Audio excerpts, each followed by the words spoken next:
নমস্কার, শিব শক্তি অ্যাস্ট্রো চ্যানেলে সকলকে স্বাগত জানাই। আশা করি সকলে আপনারা ভালো আছেন, ভালো থাকুন, সুস্থ থাকুন। মাসিক রাশি ফলের ভিডিওর আজকের আলোচনার বিষয় কিন্তু হচ্ছে সিংহ রাশি, অর্থাৎ কিনা সিংহের এপ্রিল মাসটা কেমন যাবে সেই নিয়েই কিন্তু আজকের ভিডিওতে পুঙ্খানুপুঙ্খ আলোচনা করব। সঙ্গে থাকছে নাক্ষত্রিক বিশ্লেষণ এবং সেই সঙ্গে প্রতিকার। অবশ্যই আপনারা ভিডিওটিকে শেষ পর্যন্ত দেখতে থাকুন। শুরুতেই একটা কথা বলবো, সেটা হচ্ছে এপ্রিল মাসে সবচেয়ে বড় যে ট্রানজিট সেটা কিন্তু হচ্ছে শনির ট্রানজিট, অর্থাৎ কিনা শনি গোচর করবেন 29শে মার্চ রাত্রি 11টা 7 মিনিটে মিনে। সুতরাং এই যে এপ্রিল মাস, এপ্রিলের শুরু থেকেই আমরা কিন্তু দেখব যে শনিকে মিনে অবস্থান করতে, এবং যার ফলে মিনে কিন্তু সৃষ্টি হবে পঞ্চগ্রহী একটা যোগ, অর্থাৎ কিনা রবি, বুধ, শুক্র, রাহু এবং সেই সঙ্গে শনির একটা জুতি, এবং সেই সঙ্গে আমরা দেখব যে দশম স্থানে অবস্থান করছেন দেবগুরু বৃহস্পতি, একাদশ স্থানে অবস্থান করছেন আপনাদের মঙ্গল। যার ফলে এপ্রিল মাসটা সিংহের ক্ষেত্রে কেমন যাবে, শুরুতেই একটা কথা বলবো, সেটা হচ্ছে আপনাদের সপ্তম স্থানের অধিপতি শনি, যিনি কিন্তু গোচর করবেন মিনের ওপরে, অর্থাৎ কিনা অষ্টম স্থানের ওপরে। যার ফলে কিন্তু আমরা এই সময়ে দেখব স্বামী স্ত্রীর মধ্যে একটা মিসআন্ডারস্ট্যান্ডিং, অথবা স্বামী বা স্ত্রীর শরীর নিয়ে একটা দুশ্চিন্তা সৃষ্টি হতে। একই সঙ্গে এই সময়ে কিন্তু আমরা দেখব যে ব্যবসার ক্ষেত্রে এই সময়ে মূলত কিছুটা উত্থান পতন সেইটা সৃষ্টি হওয়ার একটা সম্ভাবনা সেইটা কিন্তু আছে। হঠাৎ করে আপনি হয়তো ব্যবসায় ইনভেস্ট আপনি করলেন এবং সেই অর্থ আটকে গেল, এমন ধরনের ঘটনাও কিন্তু এই সময়ে দেখব আমরা। সেই সঙ্গে আরো একটা বিষয় আমাদেরকে বলতে হবে, সেটা হচ্ছে এই সময়ে আর্থিক দিক সেইটা কিন্তু বেশ কিছুটা ডিটোরিয়েট এই সময়ে করবার একটা সম্ভাবনা সেইটা কিন্তু আছে। এখন অনেকেই হয়তো আপনারা বলবেন যে আপনি তো রাশিফল আলোচনা করতে গিয়ে আমাদেরকে ভয় দেখাচ্ছেন, অর্থাৎ কিনা নেগেটিভই আলোচনা করছেন, ভালোটা কি হবে? হ্যাঁ, ভালোও হবে। ভালো যেটা হবে সেটা হচ্ছে এই সময়ে কিন্তু যোগাযোগ আপনাদের বাড়বে, অর্থাৎ কিনা ফেসবুক, ইউটিউব ইত্যাদির মধ্যে যারা দীর্ঘদিন ধরে আছেন অথচ মনিটাইজেশন হচ্ছিল না, এবারে কিন্তু মনিটাইজেশন হওয়ার একটা সম্ভাবনা সেইটা কিন্তু এই সময় আছে। সেই সঙ্গে ধর্ম, আধ্যাত্ম, জ্যোতিষের প্রতি একটা আগ্রহ সেইটা কিন্তু এই সময় আছে। একই সঙ্গে কিন্তু এই সময়ে আপনাদের 4th হাউসের ওপর থেকে শনির যে দৃষ্টি সেইটা উঠবে, যার ফলে যারা গৃহ, জমি, ফ্ল্যাট ইত্যাদি কিনতে চাইছেন বা মূলত করবেন ভাবছেন, এদের ক্ষেত্রে কিন্তু এই সময় যথেষ্ট শুভ। মায়ের শরীর নিয়ে যারা বিব্রত হয়েছিলেন দীর্ঘদিন ধরে, এদের ক্ষেত্রে কিন্তু এই সময়ে বেটার একটা ট্রিটমেন্ট সেইটা কিন্তু এই সময় দেখব আমরা। সেই সঙ্গে ভাগ্যের সাপোর্ট সেইটা কিন্তু এই সময়ে আপনাদের আসবে, অর্থাৎ বাধার মধ্য দিয়েও কিন্তু আসবে। একই সঙ্গে একটা কথা বলবো, সেটা হচ্ছে যে এই সময়ে অর্থাৎ এপ্রিলের একদম শুরু থেকে আপনাদের রাশির অধিপতি রবি, যিনি কিন্তু অষ্টমে অবস্থান করছেন এবং সেই সঙ্গে রাহুর গ্রাসে আছেন, যার ফলে এই সময়ে কিন্তু মানসিক একটা অস্থিরতা সেইটা যেমন আসবে, একই সঙ্গে বেশ কিছুটা ডিপ্রেশনের শিকার হতে দেখব আমরা সিংহকে। যদিও 14th of এপ্রিল রবি কিন্তু মীন রাশি থেকে ট্রানজিট করবেন মেষে, এবং সেই সঙ্গে কিন্তু উচ্চস্থ হবেন। এই যে রবির সঞ্চার, যেটা কিন্তু আপনাদের ক্ষেত্রে যথেষ্ট প্লাস পয়েন্ট হতে চলেছে, যথেষ্ট প্লাস পয়েন্ট। আপনাদের রাশির অধিপতি যিনি কিনা উচ্চস্থ হবেন, যার ফলে এই সময়ে কিন্তু ভাগ্যের একটা সাপোর্ট সেইটা কিন্তু অবশ্যই আসবে এবং সেই সঙ্গে কর্মপ্রাপ্তির একটা সম্ভাবনা সেইটা কিন্তু এই সময়ে যথেষ্ট ভালো হবে। অফিসে আপনার গুরুত্ব সেইটা কিন্তু বাড়বে। ধাইয়ার মধ্যেও কিন্তু এই সময়ে যথেষ্ট আত্মবিশ্বাসী হবেন সিংহের জাতক জাতিকারা। যাই হোক, শুরু করব বিস্তারিত আলোচনা। বিস্তারিত আলোচনা শুরু করার আগে সকলকে অনুরোধ করব অবশ্যই আপনারা চ্যানেলটিকে সাবস্ক্রাইব করবেন।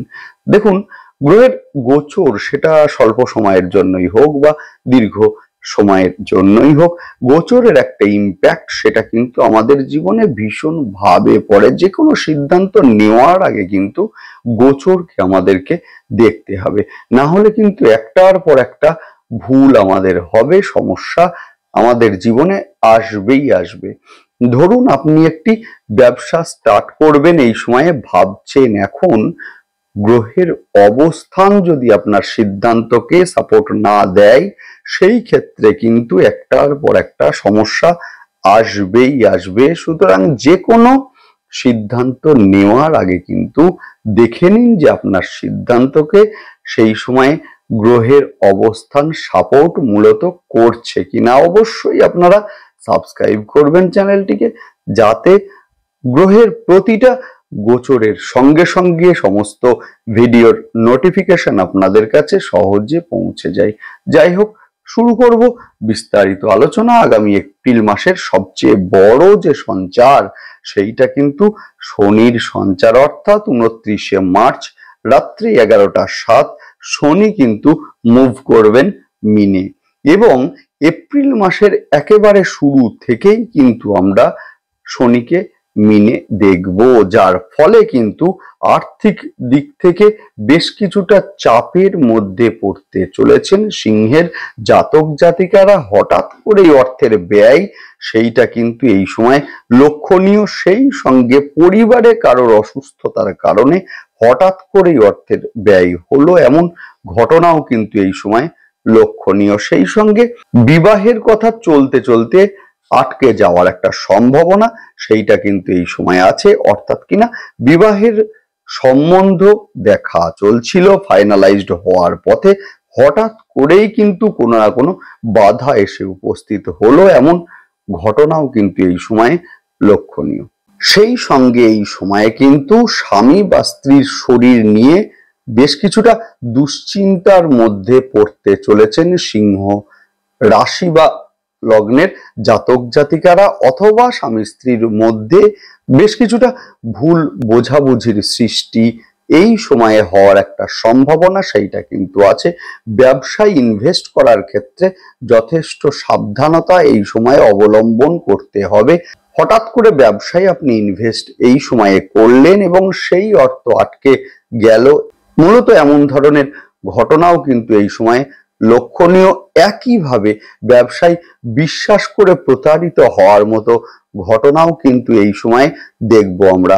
হয়তো আপনি বিশ্বাস করে কাউকে ব্যবসার দায়িত্ব বুঝিয়ে দিলেন, বা পার্টনারশিপ ব্যবসার ক্ষেত্রে এমন কারোর সঙ্গে আপনি শেয়ারে সংযুক্ত হলেন এবং যার মাধ্যমে আপনি প্রতারিত হলেন, এমন ধরনের ঘটনাও কিন্তু এই সময় দেখব আমরা। পৈতৃক সম্পত্তি সংক্রান্ত মূলত পেপারস পত্র এই সময়ে গুছিয়ে রাখুন। শুধু এপ্রিল মাস নয়, মূলত শনি গোচর করলেন আপনাদের অষ্টম স্থানে, যার ফলে আগামী 2.5 বছর কিন্তু মূলত পৈতৃক সম্পত্তি সংক্রান্ত পেপারস পত্র যথেষ্ট গুছিয়ে রাখবেন।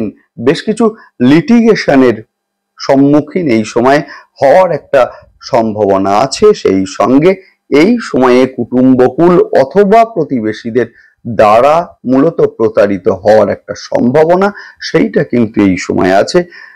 লোন এই সময়ে আপনারা প্রয়োজন বুঝে নিন, না হলে কিন্তু লোনের জালে জর্জরিত হওয়ার একটা সম্ভাবনা সেইটা কিন্তু এই সময়ে আসার সম্ভাবনা আছে।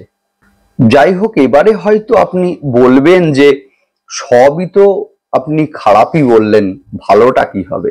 দেখুন, ভালো হবে, বেশ কিছু দিক থেকে আমরা ভালো দেখব। শুরুতেই একটা জিনিস দেখব, সেটা হচ্ছে বছরটা কিন্তু মঙ্গলের বছর, অর্থাৎ কিনা জন্মছকে যদি মঙ্গল শুভ অবস্থাতে থাকে বা পাওয়ারফুল অবস্থাতে থাকে, সেই ক্ষেত্রে কিন্তু এই বছরটি যথেষ্ট শুভ। ভাগ্যের সাপোর্ট সেইটা কিন্তু এই বছরে আসবেই আসবে, এবং সেই সঙ্গে কর্মপ্রাপ্তির একটা সম্ভাবনা সেইটা কিন্তু এই সময় আসবে। যদি পাওয়ারফুল না থাকে সেই ক্ষেত্রে প্রতিকার আলোচনা অবশ্যই আমি করব, এবং সেই সঙ্গে আমাদের ফেসবুক যে পেজ সেইটিকে অবশ্যই আপনারা ফলো করবেন। সেখানে কিন্তু সমস্ত প্রতিকার এবং সেই সঙ্গে টোটকা আলোচনা করা আছে, দেখবেন আপনারা, অবশ্যই আপনারা ফলো করবেন। লিংক কিন্তু ডেসক্রিপশন বক্সে দিয়ে দিচ্ছি। যাই হোক, সেই সঙ্গে কর্মপ্রাপ্তির যোগ সেইটা কিন্তু এই সময় অত্যন্ত শুভ, সেই সঙ্গে কর্মক্ষেত্রে উন্নতি সেইটাও কিন্তু এই সময়ে হওয়ার একটা সম্ভাবনা আছে। যাই হোক, বিষয় হচ্ছে আজকে যেহেতু এপ্রিল মাস নিয়ে আলোচনা করছি, মঙ্গলের সঞ্চার নিয়ে নয়, সুতরাং এপ্রিল মাসে যারা ফেসবুক, ইউটিউব ইত্যাদির মধ্যে আছেন এবং সেই সঙ্গে ধর্ম, আধ্যাত্ম, জ্যোতিষকে সিলেক্ট আপনারা করে ভিডিও আপনারা তৈরি করছেন, এদের ক্ষেত্রে কিন্তু জনপ্রিয়তা সেইটা যেমন আসবে, একই সঙ্গে কিন্তু মনিটাইজেশন সেইটাও কিন্তু হতে দেখব আমরা। সেই সঙ্গে রিসার্চ ওরিয়েন্টেড বিভিন্ন কর্মের সঙ্গে যারা সংযুক্ত আছেন, এদের ক্ষেত্রে সময়টি যথেষ্ট শুভ। পুরাতন সম্পর্ক ফিরে আসতে লক্ষ্য করব আমরা, যদিও ওভারঅল এই সময়টা কিন্তু প্রেমের ক্ষেত্রে খুব একটা শুভ সেইটা কিন্তু বলা যাবে না। এই সময়ে কিছুটা সন্দেহের বাতাবরণ সৃষ্টি, এবং যার মাধ্যমে সাময়িক সময়ের জন্য হলেও একটা ডিস্টেন্স সৃষ্টি, সেইটা কিন্তু এই সময় লক্ষ্য করব আমরা।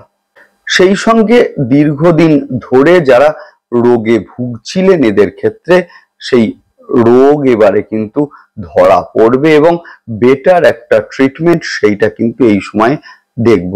যারা সফটওয়্যার ইঞ্জিনিয়ারিং অথবা জার্নালিজম অথবা অনলাইন ব্যবসার সঙ্গে সংযুক্ত আছেন, এদের ক্ষেত্রে কিন্তু এই সময় যথেষ্ট উন্নতি হবে। বৃহস্পতি এবং শুক্রের কিন্তু এই সময়ে ক্ষেত্র বিনিময় হয়েছে, যার ফলে কিন্তু এই সময়ে মূলত কর্মহীন যারা আছেন, এদের ক্ষেত্রে কিন্তু যে কোনো কর্মের সঙ্গে সংযুক্ত হতে এই সময় দেখব আমরা। নেক্সট আলোচনা করব নাক্ষত্রিক বিশ্লেষণ নিয়ে। শুরুতেই বলবো, মঘা নক্ষত্রের জাতক জাতিকাদের ক্ষেত্রে আর্থিক দিক থেকে প্রতারিত হওয়ার একটা সম্ভাবনা সেইটা কিন্তু এই সময়ে আছে। সেই সঙ্গে কুটুম্বকুলের দ্বারা কিছুটা শত্রুতার সম্মুখীন সেইটা কিন্তু হতে পারেন আপনি। চোখের সমস্যা এবং সেই সঙ্গে ইএনটি সংক্রান্ত সমস্যায় ভোগার একটা সম্ভাবনা আছে। নেক্সট আলোচনা করব পূর্ব ফাল্গুনী নক্ষত্রের জাতক জাতিকাদের ক্ষেত্রে কর্মপ্রাপ্তির সম্ভাবনা সেইটা কিন্তু এই সময়ে উজ্জ্বল। যোগাযোগ সেইটা কিন্তু এই সময় বাড়বে, যদিও নতুন কোনো সম্পর্কে জড়ানোর আগে সম্পর্কে ভালোভাবে অবগত হন, না হলে কিন্তু প্রতারিত হওয়ার একটা সম্ভাবনা সেইটা কিন্তু এই সময় আছে। সেই সঙ্গে কর্মের কারণে স্বল্প ডিস্টেন্সে হলেও ভ্রমণ সেইটা কিন্তু এই সময় আছে। নেক্সট আলোচনা করব উত্তর ফাল্গুনী নক্ষত্রের জাতক জাতিকাদের সম্পর্কে। এই সময়ে বেশ কিছুটা অলসতা সেইটা কিন্তু আপনার মধ্যে কাজ করবে, শরীর যেন আর দিচ্ছে না এমন ধরনের ঘটনাও কিন্তু আপনার মনে হতে পারে। সেই সঙ্গে বেশ কিছুটা ডিপ্রেশন সেইটা কিন্তু এই সময় আসার একটা সম্ভাবনা আছে। অনলাইনে আর্থিক লেনদেন বুঝে করবেন। যাই হোক, নেক্সট আলোচনা করব সেটা হচ্ছে প্রতিকার নিয়ে। যদিও তার আগে একটা কথা বলে রাখি, সেটা হচ্ছে এতক্ষণ যে আলোচনা হলো সেটি একটি সাধারণ প্রেডিকশন মাত্র। আসল কথা বলবে কিন্তু আপনার জন্ম ছক এবং জন্ম ছকে অবস্থানকারী গ্রহ এবং তার দশা এবং অন্তর্দশা। নেক্সট আলোচনা করব সেটা হচ্ছে প্রতিকার নিয়ে। অষ্টম স্থানে পঞ্চগ্রহী যোগ। সুতরাং শুরুতেই একটা কথা বলবো, সেটা হচ্ছে যোগটা সৃষ্টি হয়েছে বৃহস্পতির ক্ষেত্রে, অর্থাৎ মিনের ঘরে। বৃহস্পতিকে কিন্তু এই সময়ে পাওয়ারফুল থাকতে হবে। সুতরাং অবশ্যই এই সময়ে আপনারা যেটা করবেন সেটা হচ্ছে 21 বার মা তারার গায়ত্রী মন্ত্র জপ করতে থাকুন। সেই সঙ্গে পঞ্চমুখী রুদ্রাক্ষ বা পাঁচমুখী রুদ্রাক্ষ শোধন করে ধারণ আপনারা এই সময়ে করবেন। বৃহস্পতিবার দিন স্নানের জলে কিছুটা কাঁচা হলুদ দিয়ে স্নান করুন, ভীষণ উপকার এই সময়ে পাবেন। সেই সঙ্গে যেহেতু সমস্ত গ্রহই কিন্তু এই সময়ে রাহুর কন্ট্রোলে থাকবে, সুতরাং এই সময়ে কিন্তু ভাঙা ইলেকট্রনিক্স ডিভাইস আপনারা বাড়িতে রাখবেন না। জলের পাইপে যদি লিকেজ থাকে সারিয়ে ফেলুন, এবং সেই সঙ্গে অবশ্যই আপনারা মা দক্ষিণাকালীর ধ্যান মন্ত্র জপ করতে থাকুন, অথবা মোবাইলে অবশ্যই আপনারা চালিয়ে দিয়ে শুনবেন। সোমবার এবং শনিবার করে রুদ্রাভিষেক আপনাদের ক্ষেত্রে বিশেষ উপযোগী হবে। সেই সঙ্গে সাতমুখী রুদ্রাক্ষ শোধন করে ধারণ করবেন, ভীষণ উপকার এই সময়ে পাবেনই পাবেন। যাই হোক, ভালো থাকুন, সুস্থ থাকুন, দেখতে থাকুন, এবং সেই সঙ্গে অবশ্যই আপনারা চ্যানেলটিকে সাবস্ক্রাইব করবেন। নমস্কার।